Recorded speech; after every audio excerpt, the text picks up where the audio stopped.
नमस्कार, मैं Rajneesh Kumar RD inter college online classes में आपका स्वागत करते हैं। इससे पहले मैंने वीडियो आपको बनाया था, उसमें जो है हेलो एल्कीन का बनना पढ़ा रहे थे हम।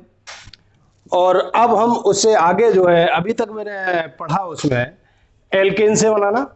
अब हम आज आपको बताएंगे एल्कीन से बनना। एल्कीन से बनाना। एल्कीन से बनाने में हम हैलाइड एसिड से इसकी क्रिया करेंगे। जैसे आपका हैलाइड एसिड क्या है, आपका HX। इसमें क्या है, हैलाइड आपके मालूम है आपको, FCl, Br और I, ये हैलोजन तत्व है। हम एल्कीन की क्रिया करेंगे, CH2 double bond CH2 plus halide acid यानी HX। इसमें भी आप ऐसा करेंगे जिसकी जो है रिएक्टिविटी ज्यादा है, इस तरीके से है आपकी, यानी I से ज्यादा Br से ज्यादा Cl से ज्यादा F। तो हम HBr को ले लेते हैं, यहां पर HBr से क्रिया करेंगे। अब देखिए जब क्रिया होगी तो आपका बॉन्ड डबल बॉन्ड टूटेगा। डबल बॉन्ड टूटेगा तो इस तरीके से आएगा आपका C सिंगल बॉन्ड C। हम इस H को इस तरीके से भी लिख सकते हैं, H और H। जब डबल बॉन्ड टूटेगा हमारा तो एक यहां पर बॉन्ड, एक यहां पर लग जाएगा। तो हमारा जो Br है ये माइनस ग्रुप है, ये प्लस है, तो H यहां पर जोड़ दीजिए, Br यहां पर जोड़ दीजिए। Br चाहे इस कार्बन से जुड़े या इससे, बात कोई दूसरी नहीं है, एक ही बात है आपकी, चाहे Br इधर जोड़े चाहे इधर जोड़े। इसी प्रकार और भी एग्जांपल हैं, जैसे आपका CH3 CH2 CH कर दीजिए यहां पर, CH double bond CH single bond CH3। इसमें भी देखिए Br से HBr से क्रिया करा के तो बनेगा हमारा CH3 सिंगल बॉन्ड CH, ये आपका डबल बॉन्ड टूट जाएगा सिंगल बॉन्ड में, CH और CH3। अब यहां पर आपका ये हो गया, चाहे Br इससे जोड़ दीजिए चाहे इससे जोड़ दीजिए। इसी प्रकार अगर जो हम ये इस तरीके से लें, CH3 single bond CH double bond CH2 plus HBr।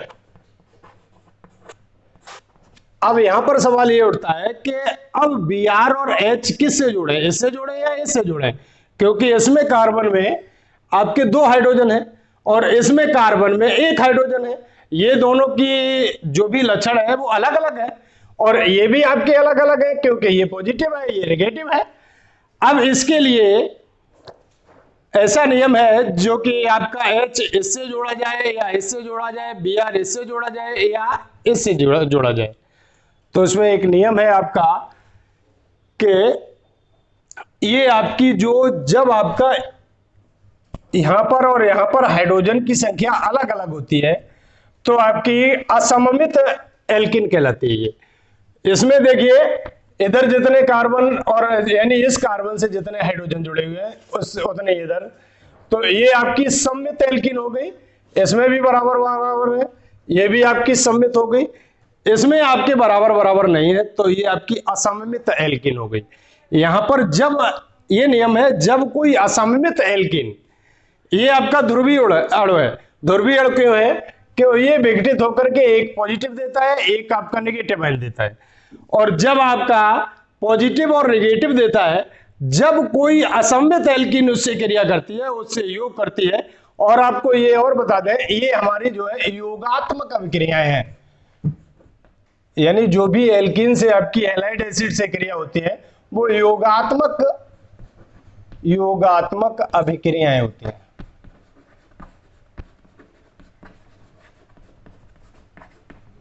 योगात्मक अभिक्रिया। अब इसमें जब कोई असममित एल्कीन ध्रुवीय अणु से क्रिया करती है तो इसका नेगेटिव यानी ऋणात्मक पोर्शन जो भी होता है, ऋणात्मक भाग जो भी होता है या ऋणात्मक परमाणु जो भी होता है वह उस कार्बन से जुड़ेगा जिसमें आपकी हाइड्रोजन की संख्या कम हो।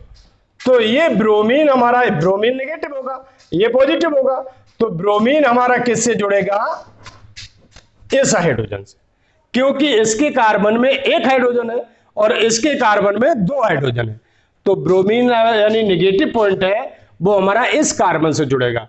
तो हमारी यही स्ट्रक्चर यानी यही क्रिया इस तरीके से हो जाएगी, CH3 सिंगल बॉन्ड CH, ये आपका डबल बॉन्ड जो है सिंगल बॉन्ड में टूट जाएगा, CH यानी Br कैसे जुड़ेगा? इससे, यहां पर Br जुड़ जाएगा, यहां पर CH2 पहले से एक हाइड्रोजन और जुड़ जाएगा, तो ये हो जाएगा आपका CH3। यानी ये क्रिया इस तरीके से होगी। अब इसमें एक बात और आपको बताएं कि ये क्रिया तब होगी जब इसमें कोई उपस्थित नहीं होगा, और अगर जो ये उपस्थित हो जाए यहां पर, जैसे आपका पेरोक्साइड की उपस्थिति में क्रिया क्या होगी? CH3 single bond CH double bond CH2 plus HBr peroxide.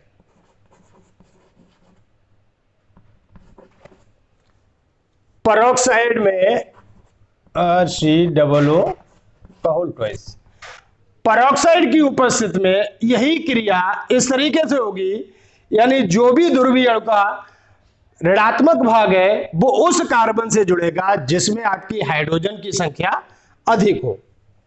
तो यहां पर ये इस तरीके से जुड़ जाएगा, CH3 single bond CH double bond, यानी डबल बॉन्ड आपका सिंगल बॉन्ड में टूट जाएगा, CH2, और यहां पर आपका हो जाएगा 2, और यहां पर आपका Br जुड़ जाएगा, आपका Br।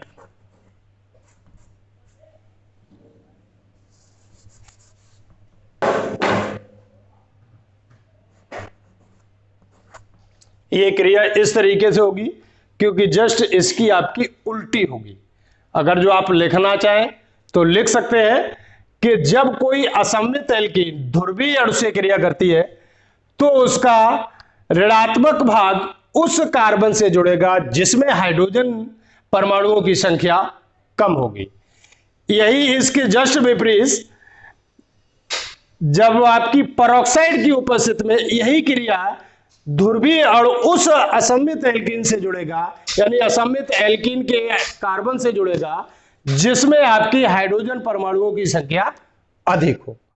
तो ये क्रियाओं का जो नियम है वो मार्कोनिकॉफ का नियम है। अगर जो आप लिखना चाहें तो लिख लो, मार्कोनिकॉफ का हेडिंग लगा दो आप।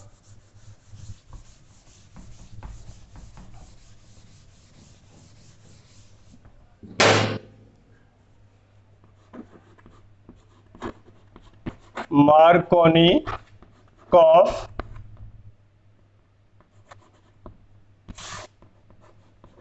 का नियम।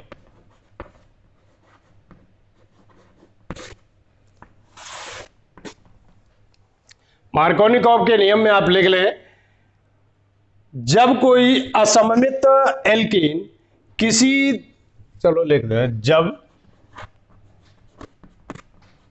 कोई असममित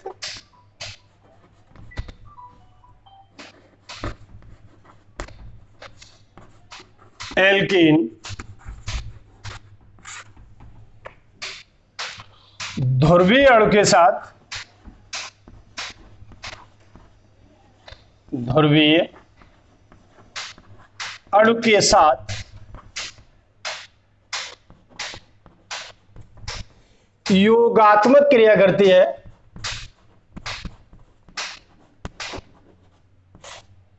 क्रिया करती है,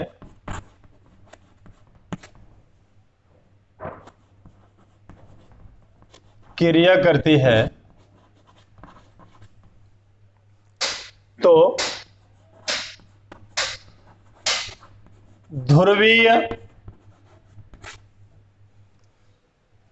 ध्रुवीय अणु का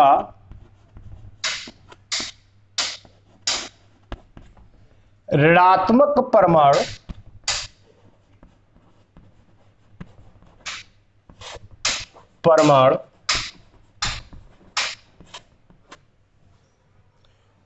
उस कार्बन से जुड़ेगा, उस कार्बन से जुड़ेगा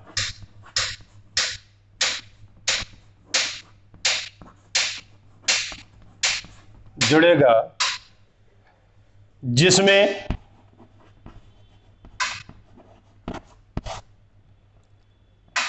हाइड्रोजन परमाणुओं की संख्या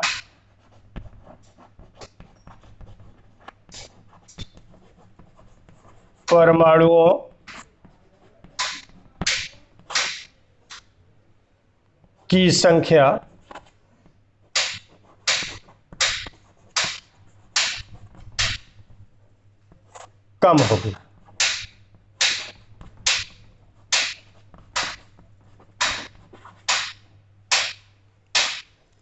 इसी में परऑक्साइड की उपस्थिति में इसी का जस्ट उल्टा है, इसलिए उसे कहते हैं एंटी मार्कोनिकॉफ का नियम। तो आप इसे आगे भी लिख सकते हैं, एंटी मार्कोनिकॉफ का नियम हेडिंग डाल के उसमें लिख देंगे, जब कोई असममित एल्कीन ध्रुवीय अणु के साथ योगात्मक क्रिया करती है तो ध्रुवीय अणु का ऋणात्मक परमाणु उस कार्बन से जुड़ेगा जिसमें हाइड्रोजन परमाणुओं की संख्या अधिक हो। अब इससे आगे आप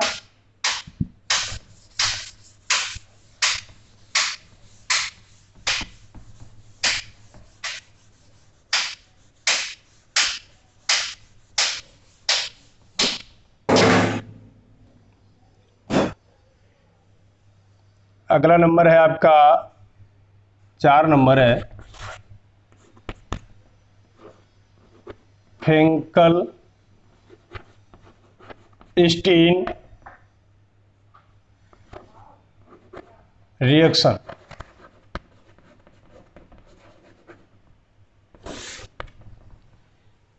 इसमें क्या होता है, इसमें आपका कोई भी, यानी इसे और भी एक नाम से जान सकते हैं आपके, हैलाइड एक्सचेंज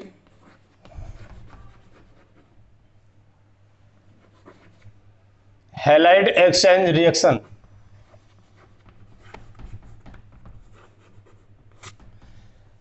इसमें आपका हैलोजन परमाणु एक्सचेंज यानी चेंज होता है, जिसकी यानी जो एक्टिव जो है अधिक है वो कम वाले को उसके परमाणु में से चेंज कर देता है, अलग कर देता है। जैसे आपका एग्जांपल है CH3CH2Br प्लस, यहां पर हम सोडियम से यानी सोडियम के साथ जोड़ते हैं आयोडीन। आयोडीन से अधिक जो है एक्टिव कौन है आपका, Br। तो Br जो है अधिक एक्टिव है, इधर आपका सोडियम ज्यादा है तो अधिक का अधिक के साथ, तो आगे आपका बन जाएगा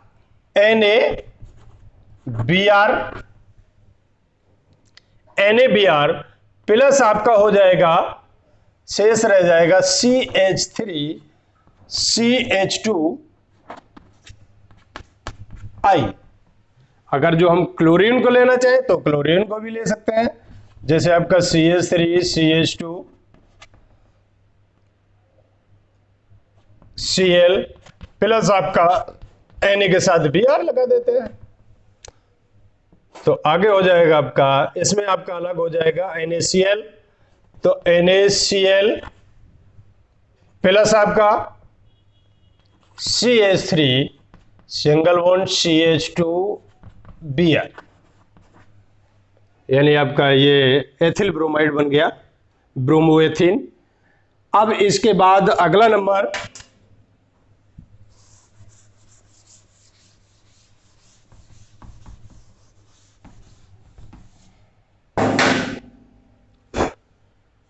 हंस डीकर रिएक्शन।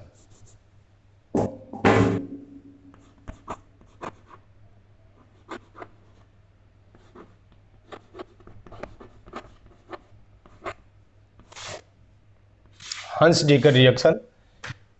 इसमें क्या है आपका, इसमें जो भी कोई भी आपका यानी कार्बोक्सिलिक एसिड के साथ कोई लवण है, जैसे आपका RCOO, यानी ये कार्बोक्सिलिक अम्ल के साथ यानी एजी सिल्वर लवण है। इसकी क्रिया जब हम करेंगे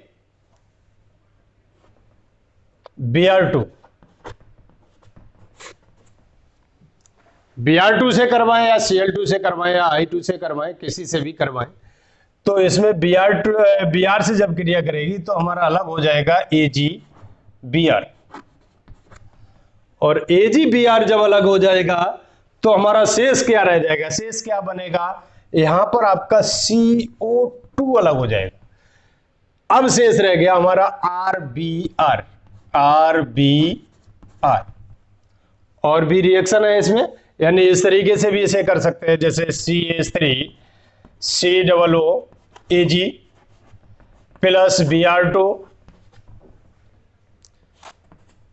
आगे बन जाएगा हमारा AgBr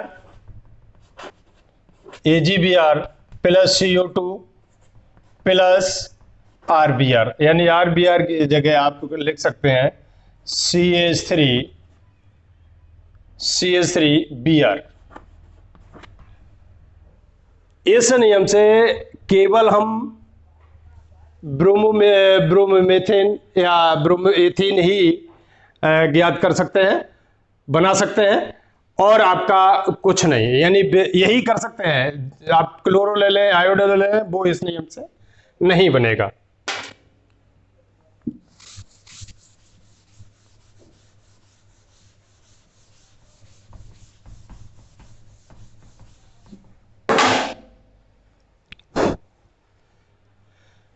अभी तक हमने आपको बताया जो है हेलो एल्कीन का बनना।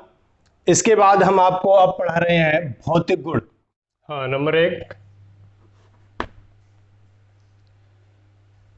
Chloromethane CH3Cl, chloromethane, bromomethane,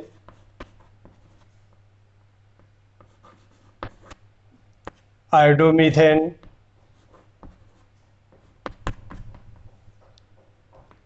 क्लोरोईथेन C2H5, Cl C2H5, Br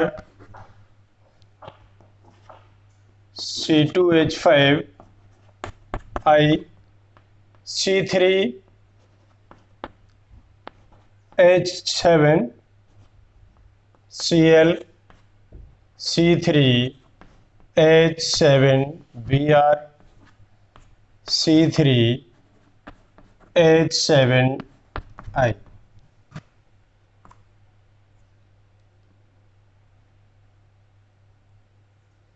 वाष्पशील अवस्था में होते हैं,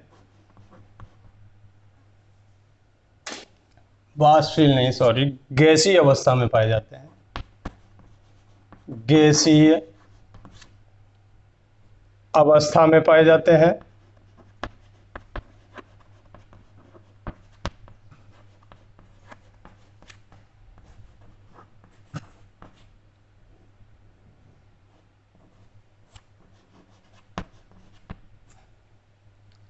C3 से C18 तक के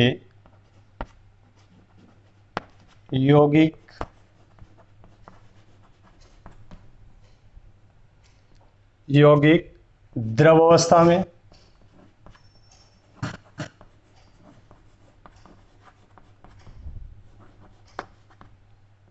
शेष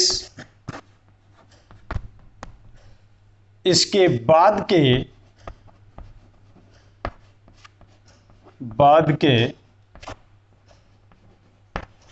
ठोस अवस्था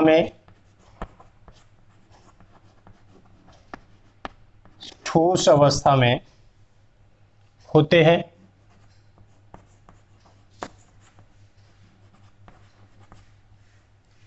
नंबर 2 C3 satiety यानी जो भी वाष्पशील यौगिक, वाष्पशील यौगिक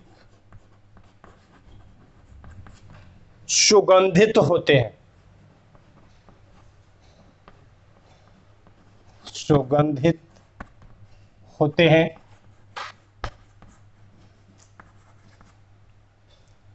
नंबर 3 हेलो एल्केन, कोर्स है C3 तो हेलो एल्केन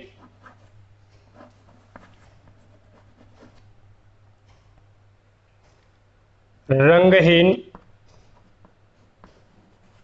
रंगहीन होते हैं, परंतु प्रकाश में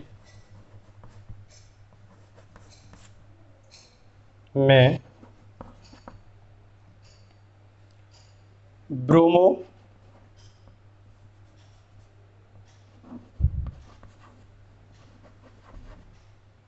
और आयोडो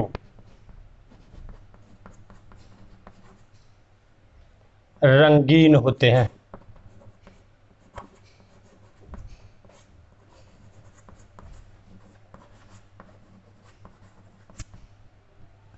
नंबर 4 क्वथनांक,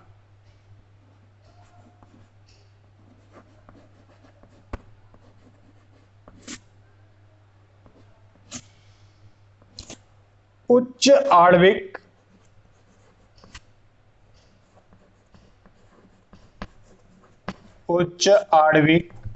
हेलो एल्केन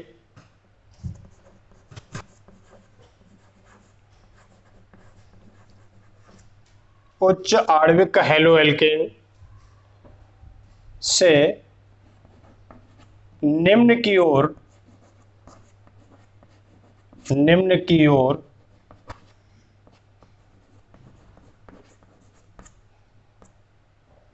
क्वथनांक बढ़ता है,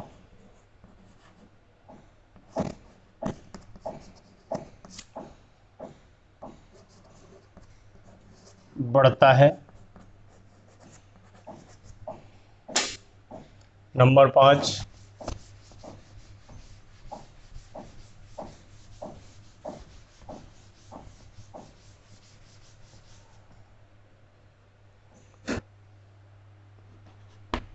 घनत्व,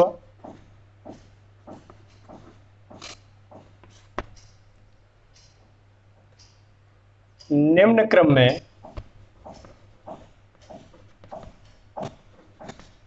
में बढ़ता है,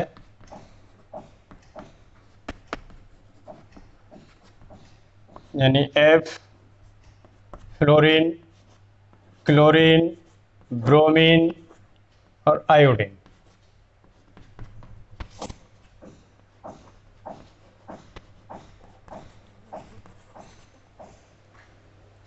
नंबर 6 हेलो एल्केन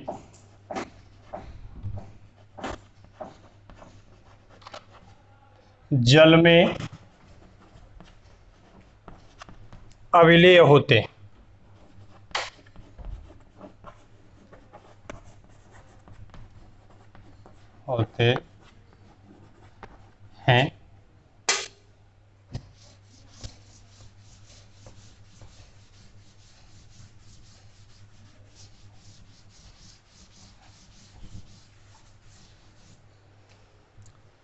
इससे आगे हम आपको पढ़ाएंगे रासायनिक गुण, ये नेक्स्ट वीडियो में आपको बताएंगे।